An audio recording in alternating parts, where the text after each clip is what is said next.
Hello, all the dear friends of literature. Today मैं आज share करने जा रहा हूँ आपके साथ कुछ ऐसे इम्पॉर्टेंट फैक्ट्स जो अक्सर टीजीटी, पीजीटी और नेट के एग्जामिनेशंस में पूछे जाते हैं. Here I have already written 10 points through which I will just read it and we will discuss a few words in few lines to clear the concept and memorize it.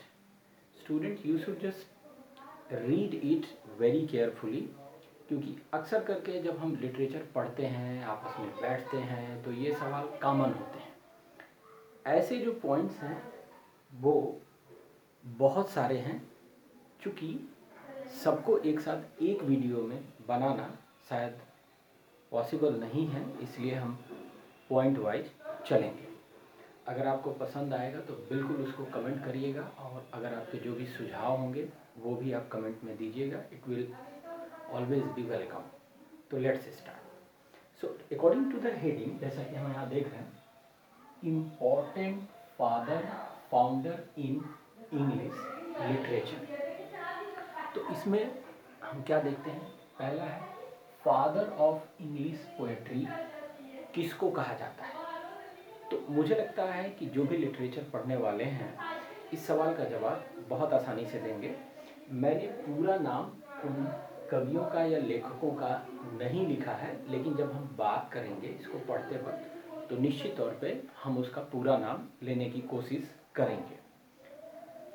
Father of English poetry जाना जाता है Chaucer को, जिनका पूरा नाम Jeffrey Chaucer है. और ये बहुत जब भी हम लिटरेचर पढ़ना शुरू करते हैं, हिस्ट्री ऑफ इंग्लिश लिटरेचर, तो ये एक ऐसे व्यक्ति हैं प्रोमिनेंट जिनका नाम उसमें आता है.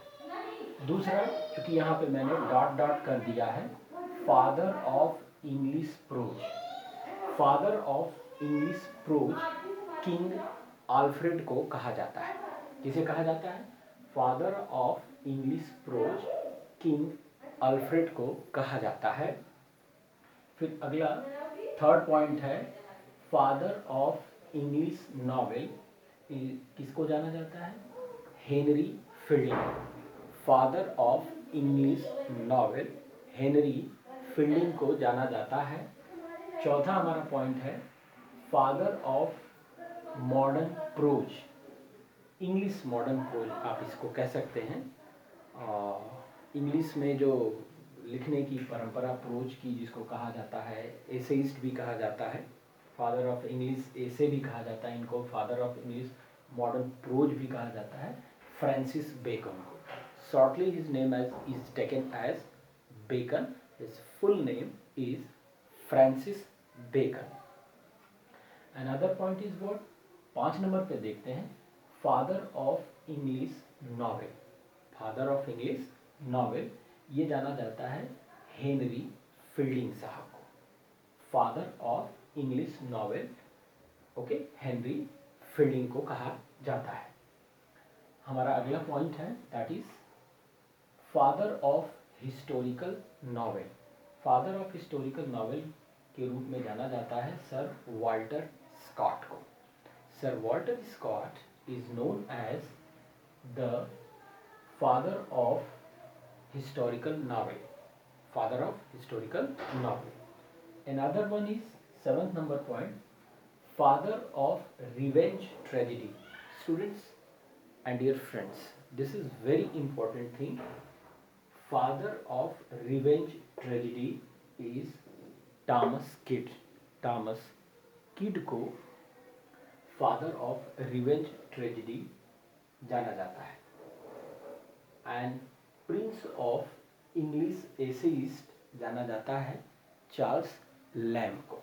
चार्ल्स लैम्ब जाने जाते हैं प्रिंस ऑफ इंग्लिश, ठीक है, एसेस या प्रिंस ऑफ इंग्लिश एसेइस्ट या एसेइस्ट जो भी है आप इसको कर रहे हैं, ठीक है. मिस्टर चार्ल्स लैम्ब को जाना जाता है. And the founder of metaphysical school of poetry John Donne को जाना जाता है. John Donne is known as the founder of Metaphysical School of Poetry. Okay, and the point number 10 is the founder of Lake School of Poetry is Wordsworth. William Wordsworth is known as the founder of Lake School of Poetry. The founder of Lake School of Poetry. So अभी हम इस video में, एक छोटे से video में, हम सिर्फ इन 10 पॉइंट्स के ऊपर बात करेंगे। आगे हमारे अगले वाले वीडियो में ऐसे ही 10 पॉइंट और हम लोग जो है डिस्कस करेंगे। उम्मीद है कि ये दिए गए पॉइंट्स आपके बहुत काम के होंगे, और अगर आप इसे 1 या 2 बार सुनते हैं तो it will be confidently you can memorize it and you can make a note of it also. Thank you very much. Wait for the next video.